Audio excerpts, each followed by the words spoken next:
வணக்கம். நான் உங்கள் அட்வொகேட் சுந்தர். இப்போ என்னன்னு பார்த்தீங்கன்னா, நம்ம ரிசன்யா இருக்காங்கல்ல, வரதட்சணை கொடுமையால் சூசைட் பண்ணிக்கிட்டு இறங்க பொண்ணு ரிசன்யா. என்னன்னு பார்த்தீங்கன்னா, இது தப்புன்னு சொல்லி ஒருத்தவங்க வீடியோ போட்டிருந்தாங்க. யாரோட தப்புன்னு? ஆக்சுவலி வரதட்சணை கொடுத்தாங்க அப்படின்றாங்க.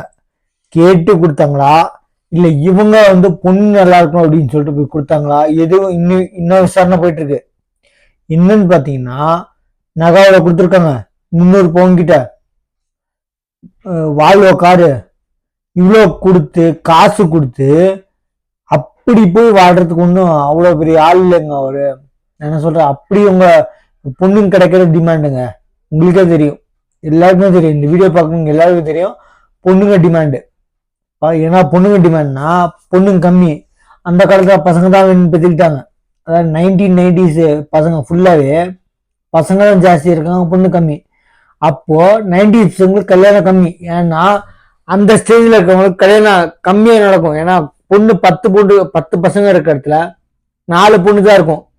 அப்போ மிச்சம் 6 பேர் என்ன பண்ணுவாங்க? அதுலயும் என்ன பண்ணா, இப்போ டிமாண்டு வரதட்சணை கேட்ட காலம் போய் பசங்க பொண்ணு வைக்கிற டிமாண்ட் எக்கச்சக்கங்க. லேக்ஸ்ல வேணும், 1000 கூட வேணாம், லட்சத்துல வேணும் சம்பளம். சொந்த வீடு இருக்கா, அப்பா வாங்கினது வேணாம்னா, அதாவது சொந்த ஊர்னு இருக்கும் அப்பா, அந்த வீடு வேணாம், நீ இருக்கிற இடத்துல சொந்த வீடு இருக்கா, கார் இருக்கணும், கார் ஓட்டு தெரிஞ்சிருக்கணும். டிமாண்ட் எக்ஸ்ட்ரா அடிஷ்னலாகிட்டே இருக்கு. ஃபர்ஸ்ட் கார் வேணும் அப்படின்னாங்க. இப்ப கார் இருந்தாலும் அதை ஓட்ட தெரிஞ்சிருக்கணும். என் டிரைவர் வச்சாகதா உங்களுக்கு தேவை. நீங்க உட்காந்து போன யார் ஓட்டினா என்னங்க, டிரைவர் ஓட்டினா என்ன, இல்லை உங்க ஹஸ்பண்ட் ஓட்டினா என்ன? சரி, அதுலயே சொல்லுவீங்க டிரைவர் இருந்தா பிரைவசி போயிடும்னு. நான் என்ன சொல்றேன், டிமாண்ட் எக்ஸ்ட்ரா ஆக அப்ப குறைகளும் எக்ஸ்ட்ரா கண்டிப்பா இருக்கும். எக்ஸ்ட்ரா இல்ல, கண்டிப்பா இருக்கும். லேக்ஸ்ல சம்பளம் வாங்குறாங்க, அப்பா அம்மாவோட இருப்பான் ஒண்ணு. இன்னொன்னு, அப்பா அம்மாவை கூட இருக்கக்கூடாதுட்டீங்க, தனி கொடுத்தணும். சரிங்களா? அவங்க அப்பா அம்மாவுக்கு செய்யக்கூடாது, அவங்க கூட பிறந்த அண்ணன் தம்பி அக்கா தங்கச்சி இவங்களுக்கு செய்யக்கூடாது. நீங்க மட்டுமே வச்சுட்டு போறதுக்கு உங்க அண்ணன் தம்பி அப்படி பார்த்தாங்கன்னா உங்க அப்பா அம்மா யாரு பாப்பா? கஷ்டம். நான் என்ன சொல்றேன், அந்த ரிதன்யா வழக்குல எனக்கு ஆக்சுவலி ஒரு வீடியோ அப்லோட் பண்றேன், அது பாருங்க.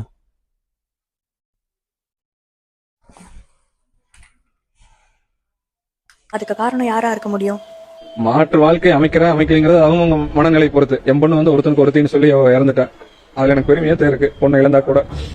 இப்ப இந்த வீடியோ பிரகாரம் அவங்க அப்பா சொல்றது, ஒருத்தனுக்கு ஒருத்தி, அந்த பையன் யார வேணாலும் கட்டிட்டு போடும், என் பொண்ணு ஒருத்தனுக்கு ஒருத்தி அந்த நினைப்புல வளர்ந்து செத்து போயிட்டா அப்படின்றாரு. அப்ப என்ன தெரியுதுன்னா, அந்த பையனுக்கு அந்த பொண்ணை பிடிக்கல. இல்ல, அந்த பையனை வீடியோ பார்த்தேங்க, நான் நேர்ல பார்த்ததுல, அவங்க வக்கீல எனக்கு சொல்ல, வீடியோ பார்த்துதான். ஒரு வீடியோல அந்த பையன், இந்த பொண்ணு இறங்குறா ரிதன்யா, போய் காருக்கு திறக்கிறாங்க. நான் என்ன சொல்றேன், அப்படி பார்த்துக்கிட்டு எப்படிங்க ஒரு வரதட்சணை கேட்பேன்? எனக்கு ஒரு சந்தேகமா இருக்கு. இன்னொன்னு என்னன்னா, 1-2 பேருக்கு பிடிக்காம இருந்திருக்கும், இல்ல இந்த பொண்ணு பிடிக்காம இருந்திருக்கும், இல்ல பையனுக்கு பிடிக்காம இருந்திருக்கும். நான் இந்த பொண்ணுக்கு தான் பிடிக்கலன்னு சொல்ல, 2 பேர்ல யாருக்கும் ஒருத்தவங்களும் பிடிக்கல. சரிங்களா? அப்ப பிரிஞ்சு போய் வாடுறதுக்கு முடிவு எடுத்துட்டீங்கன்னா பேசி, இப்ப டைவர்சல் ரொம்ப ஃபர்ஸ்ட் சுகர்னா அவ்வளோ 1,00,000க்கு ஒரு 100 பேருக்கு அந்த மாதிரி இருந்துச்சு. இப்ப 100க்கு 10 பேர் வந்துச்சு. லட்சத்துக்கு 100 பேருங்க, 100க்கு 10 பேருங்க. சுகர் எப்படி இப்ப ரொம்ப நார்மல் ஆயிடுச்சு எல்லாருக்கும். பிறந்த குழந்தைங்களுக்கு கூட சுகர் இருக்குங்கப்பா. அப்ப ஒரு ஊருக்கு 2 பேரும் ஒரு ஆளுக்கும் காது வாக்குல வரும். அப்ப இன்ஸ்டாகிராம் ஃபேஸ்புக்லாம் ஜாஸ்தி இல்லை, சோசியல் மீடியா. யாரும் சொல்லுவாங்க, உனக்கு தெரியுமா உங்களை புள்ள டைவர்ஸ் வாங்கலான்னு இருக்காங்க அப்படின்ட்டா. வாங்கலான்னு இருக்கிறதே பெரிய விஷயம். அப்போ இப்ப டைவர்ஸ் வாங்கி 2வது கல்யாணம் 3வது கல்யாணம் போயிட்டே இருக்காங்க. 3 பேர்ட்டி மெயின்டெனன்ஸ் வாங்கு, அவ்வளவுதான். ரொம்ப இருந்துச்சுங்க. பிடிக்கலையா விட்டு நீங்க வரதட்சணை எக்ஸ்ட்ரா கேட்டாலும் தப்பு, கொடுத்தாலும் தப்புங்க. நல்லா புரிஞ்சுக்கோங்க, யாரும் கொடுக்காதீங்க. உங்க பொண்ணு போய் வாழணுமா, உங்க பொண்ணுக்கு தாராளமா கார் வாங்கி கொடுத்தீங்க, அதுல போறது உங்க பொண்ணு தான். நல்லா அதாவது ஒரு பொண்ணை பத்தவங்களுக்கு தெரியும். அதை போய் சொகுசா இருக்கணும்ன்ற நீங்க முடிவெடுத்தீங்கன்னா அது கடைசி அடிப்படைதான் போகுது. சொகுசா இருக்கணும்னு நினைக்காதீங்க, சொகுசா இருக்கணும்னு நினைங்க போகும்போது சொகுசா இருக்கணும்னு நினைக்க தப்புங்க. கஷ்டப்பட்டு மேல வந்தாதான் கஷ்டம் தெரியும், அதுக்கு அந்த அருமை தெரியும். அதாவது இந்த ஐஸ்கிரீமை சும்மா சாப்பிட்றத விட காசு சம்பாரிச்சு வாங்கி சாப்பிடுங்க. யாரோ ஒருத்தர் வாங்கி கொடுத்தா நீங்க சாப்பிட்டீங்கன்னா அது கஷ்டம் தெரியாது. நாளைக்கு கஷ்டப்பட்டு சம்பாரிச்சா அனுபவிக்கிற சுகமே வேறங்க. என்ன சொல்றேன், அந்த பொண்ணு போய் அவ்வளோ வரதட்சணை கேட்டான்னு சொல்றது தப்பு. நீங்க கொடுத்தீங்க, நான் இல்லைங்கள, அதுக்கு ப்ரூஃப் வச்சிருப்பீங்க, இல்லைன்னு அப்படி கேட்டாங்கன்னா அப்படின்னு சொல்லிட்டு அப்பயே போலீஸ் உங்களை வழி தெரியாதா? அப்போ அவங்க போலீஸ் சொல்லிருக்கணும், தாங்க முடியலன்னா எனக்கு ஒரே ஒரு வார்த்தை சொல்லணும். அந்த பொண்ணோட அப்பாவோட பிரச்சனைங்க, முழுக்க முழுக்க காரணம் அந்த அப்பா, பொண்ணோட அப்பா காரணம். நீ ஏதாச்சும் பிரச்சனை அப்படின்னா என்கிட்ட ஒரு வார்த்தை சொல்லுமா, நான் வந்து உன்னை பாத்துக்கிறேன், உறுத்துணையா உன் கூட நிப்பேன் அப்படின்னு சொல்லியிருந்தேன்னா இந்த நிலைமைக்கு முடிவு எடுக்க வந்தே சூசைடு. இந்த பொண்ணு வாய்ஸ் நோட்ல அப்பா எனக்கு வழி தெரியல, வேற கடைசி முடிவாக தான் நான் போறேன் அப்படின்னா கடைசி முடிவு உங்கள்ட்ட சொல்லி நீங்க முடிவு எடுக்கலாம், அதான் சூசைட் போகணும். அப்போ உங்கள்ட்ட சொல்லனா இல்ல உங்களை சொல்லி நீங்க சரி கேட்டீங்கன்னா வளர்ப்பே சரியில்லை. நல்லா புரிஞ்சுக்கோங்க. என்னனாலும் பாத்துக்கிறேன்னு சொல்றவன் அப்பன், நீ வா நான் பாத்துக்கிறேன் கெடுக்கிற நிலைமை, அதாவது பையனை கெடுக்கணும்னு வா நான் இருக்கேம்மா தைரியமா இரு அப்படின்னு சொல்லி ஏதாச்சும் பிரச்சனை சொல்லுன்றவன் அப்பன். அவனை வெட்டுவேன் குத்துவேன், நான் எப்படி பண்ணலாம் அப்படின்னு சொல்லிட்டு நீ வா உடனே கூட்டு போறவங்க தப்பு. நான் சொல்றேன் அனுசரிச்சுங்கிற, நீ என்ன உறுத்துணையா இருந்த நினைக்கிறேன். ஒரு பொண்ணோட அப்பன் உடனே பிரச்சனை, எல்லார் வீட்டுக்கு வீடு வாசப்படி, அந்த கடை சொன்னாங்கல்ல வீட்டுக்கு வீடு வாசப்படி மாதிரி எல்லார் வீட்லயும் சண்டை இல்லாம இருக்கவே இருக்காதுங்க. ஒண்ணு காசு பிரச்சனை, இல்ல பசங்க பிரச்சனை, இல்ல வேற ஏதோ பிரச்சனை, கண்டிப்பா ஏதோ பிரச்சனை இருக்கும். ஹஸ்பண்ட் ஒய்ஃப்னா சண்டை இல்லைன்னா அந்த குடும்பம் பிரிஞ்சிடும். சண்டை இருந்தா கண்டிப்பா பிரியாதுங்க, கண்டிப்பா பிரியாது. ஏன்னா சண்டை இதுல அட்லீஸ்ட் பாசத்துல சேருவாங்க. புரியுதுங்களா? நல்லா புரிஞ்சுக்கோங்க.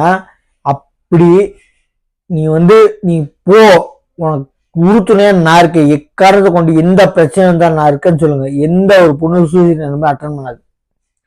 நீ அட்ஜஸ்ட் பண்ணி இருமான்னா வேற வழி தெரியல, உங்களோட சொல்லியோ திருப்பி அட்ஜஸ்ட் பண்ணி இருமான்னா அது சூசைட் பண்ணதான் போகும். தப்பே உங்களுக்கு தான். நல்லா புரிஞ்சுக்கோங்க.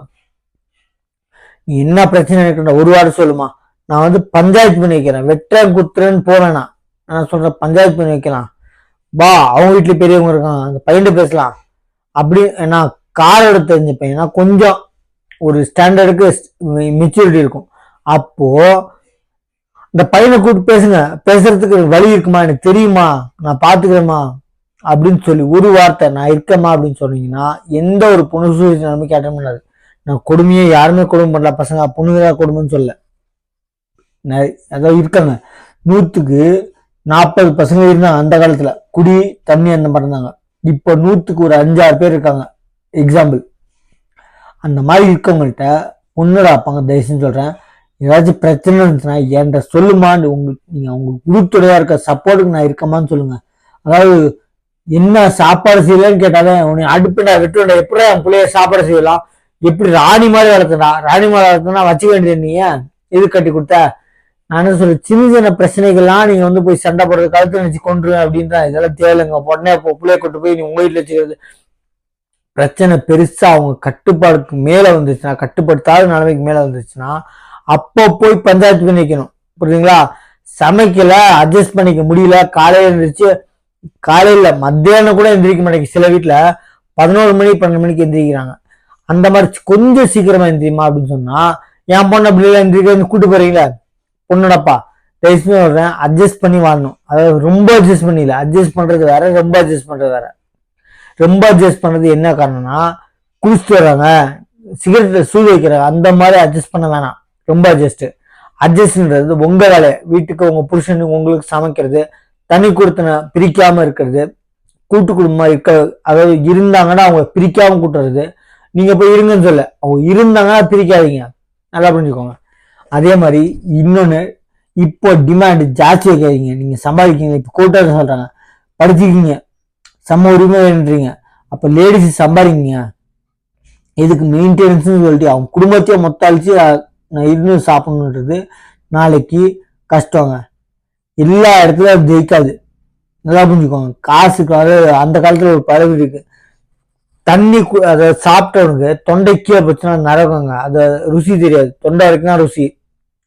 உங்களுக்கு மீறினது போக மிச்சது தானமா கொடுங்க. உங்களுக்கு மீறினது போக தானமா ஃபர்ஸ்டே கொடுக்குறதில்ல, உங்களுக்கு மீறினது போக கொடுங்க. அந்த மாதிரி நீங்களா பிரச்சனையை டிமாண்டை எக்ஸ்ட்ரா பண்ணாதீங்க. லேக்ஸ்ல சம்பளம் வேணும், சொந்த எங்க வேலை பார்க்கணும்னா தனி கொடுத்த வேணும், தனியா இருக்கணும், அவங்க அப்பா அம்மாவுக்கு செய்யக்கூடாது, அவங்க அப்பா அம்மா போய் பார்க்கக்கூடாது, எங்க அப்பா அம்மாவை நான் சொல்ற நேரத்துக்கு கூட்டிட்டு போகணும் அப்படின்னு சொல்லி யாருமே கம்பல் பண்ணாதீங்க. அவன் இஷ்டத்துக்கு கொடுங்க. ஒரு பொண்ணு கூட வீடியோ போட்டுருந்துச்சு, இந்த ஜெம்ஸ் ஆஃப் சென்னைன்னு சொல்லிட்டு அசின்னு சொல்லிட்டு ஒருத்தர் வீடியோ போடுறாரு, பார்த்தேன். அதில் ஒரு பொண்ணு பேசியிருந்துச்சு. அவன் வாட்டுக்கு ஆக்சுவலி லவ் பிரேக்கப் அவங்க ஃபர்ஸ்ட், 2வது லவ் தான் இவங்களது. லவ் பண்ணிருக்கேன், நான் எதுவும் பண்ணலங்க, அவன் லவ் பண்ணான், அவன் பிரேக்கப் ஆயிடுச்சு. அந்த பொண்ணு இவனை ஏமாத்திட்டு போயிடுச்சு. ஆனால் நான் இப்போ வந்து சத்தியம் பிரேக்கப் பண்ண மாட்டேன். நான் வாட்டுக்கு இருக்கேன், அவன் வாட்டுக்கு இருக்கும். அதுதான் அண்டர்ஸ்டாண்டிங். அது வந்துச்சுன்னா எக்காரணத்தை கொண்டு யாரும் 2 பேரும் பிரிய மாட்டாங்க. இப்போ 2 பேரும் தேங்க்ஸ் சொல்லிக்கிறாங்க, என் எக்ஸுக்கு தேங்க்ஸ் சொல்றேன் அப்படின்னு. அந்த பொண்ணு எக்ஸுக்கு தேங்க்ஸ் சொல்லுது. இந்த மாதிரி ஒரு ஜெம்மை விட்டுட்டு போயிட்டே அப்படின்னு எக்ஸ்க்கு அந்த பொண்ணு சொல்லுது தேங்க்ஸ். இந்த பையன் விட்டுட்டு போயிட்டு அதனால இருந்துட்டாங்க. ஏங்க விட்டுட்டு போயிட்டு இன்னொரு தங்கம் கிடைச்சுன்னு சொல்றது ஒரு அபூர்வங்க.